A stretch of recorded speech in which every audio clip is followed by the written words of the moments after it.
टीकमगढ़ से प्रियांशु जैन नमोस्तु निवेदित करते हुए प्रश्न पूछ रहे हैं। जो द्रवलिंगी मुनि होते हैं उनकी दुर्गति हो जाती है।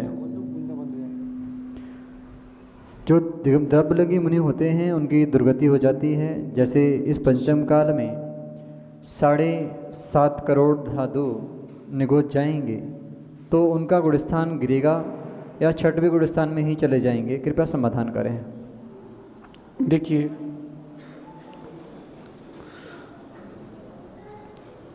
पंचम काल में मुनिराज निगोच जाएंगे, ऐसा कहीं भी आगम में पूर्वाचार्यों ने प्रमाणित नहीं किया है। एक ग्रंथ है सूर्य प्रकाश ग्रंथ, उस ग्रंथ के आधार पर सब लोग कहते हैं, लेकिन वो ग्रंथ किसी प्रमाणित लेखक का नहीं है। एक बात समझना, मैं आप लोगों सबसे एक बात कहता हूँ, बाल तप करने वाला स्वर्ग चला जाता है। कौन कौन? सराग संयम संयम संयम काम निर्जरा बाल तपांसी दैवस्या। तो बाल तप करने वाला तक स्वर्ग चला जाता है। जो पंचाग्नि तप रहे हैं तो ये भी ग्रेविक तक चले जाते हैं। जो 9वें ग्रेविक कर तक जाते हैं, ये द्रव्य लिंग को धारण करने वाले तो 9वें ग्रेविक तक चले जाते हैं। बाल तप करने वाला भी स्वर्ग चला जाता है। जब बाल तप करने वाला स्वर्ग जा सकता है, पारिव्राजक तो और ऊपर के स्वर्ग तक जा सकते हैं। तो जब वहां तक जा सकते हैं, 16वें स्वर्ग में भी मिथ्या तप करने वाला जीव जा सकता है, इसमें कोई बाधा नहीं है। 9वें ग्रेविक जा सकता है द्रव्य लिंग के साथ, तो वहां भी जा सकता है, कोई बाधा नहीं। बात समझना। तो मुनिराज निगोत कैसे जा सकते हैं? अगर कोई द्रव्य लिंग की साधना कर रहा है तो भी वो नरक नहीं जाएगा।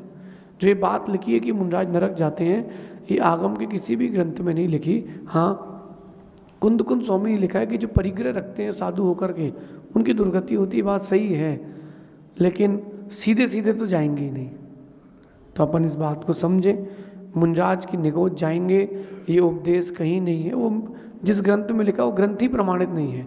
उस ग्रंथ की और भी बहुत सारी बातें समझेंगे तो पूर्वापर में विरोध आता है। तो मुनिराज कभी निगोच नहीं जाएंगे, ऐसा समझिए। इंद्रगढ़ से संयम जैन नमोस्तु निवेदित करते हुए प्रश्न पूछ रहे हैं।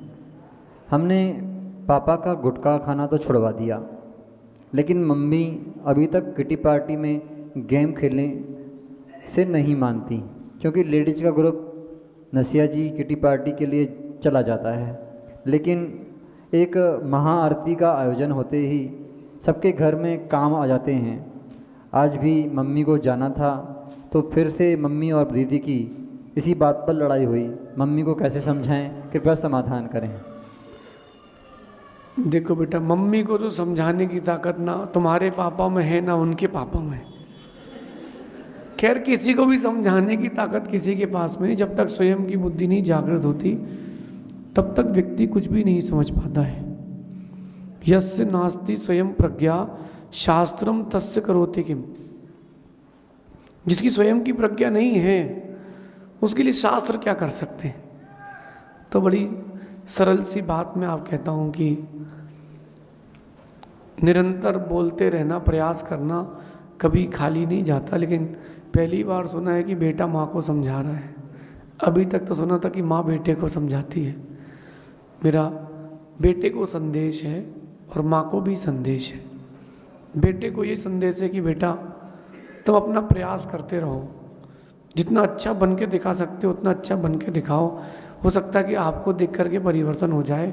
और माँ से कहना है कि अगर आप ही संस्कारों को छोड़ देंगे तो आने वाली पीढ़ी क्या करेगी? कम से कम इस प्रश्न से आप लोग शिक्षा ले सकते हैं कि नहीं, ऐसा नहीं करना चाहिए।